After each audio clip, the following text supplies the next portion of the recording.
Happy America Day, let's talk about gerrymandering, where politicians choose their voters instead of the other way around. Theoretically, everyone in the United States is represented by elected officials in the federal government.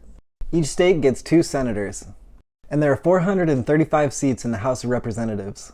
Those seats get divvied up amongst the states into congressional voting districts based on population size.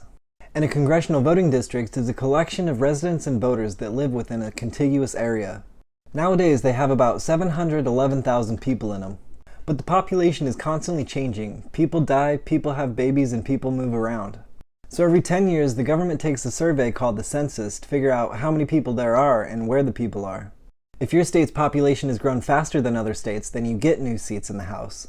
But if your state's population has gotten smaller or grown slower than most other states, you can lose seats in the House. In the years after a census and reapportionment, it's up to the states to figure out how to draw new lines to separate their populations into voting districts. So they go through a process called redistricting, where the party in power draws new lines that separates their voters into new voting districts. And gerrymandering is how lines can be redrawn in order to help or hinder voting groups based on the mapmaker's preference. The term gerrymander was coined by the Boston Gazette in 1812. It was in reaction to a newly formed Massachusetts district which was signed into law by then-Governor Elbridge Gerry. The district snaked through and around the outskirts of Boston, and the Gazette thought that it looked like a mythical salamander. The party in power is pretty much always going to want to make it more likely that their party will win in the future. There are 2 main tactics for gerrymandering: packing and cracking. Packing means redrawing the lines so as many people as possible in the opposition party get crammed into one voting district. The opposition party wins big in those districts, but doesn't win as many districts overall.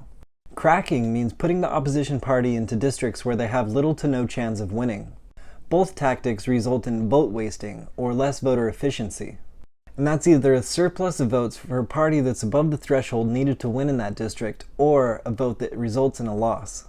And with computerized redistricting tools, you can place your population into districts that meet your goals with surgical precision, which means you don't need a majority to win, and it's an effective form of voter disenfranchisement.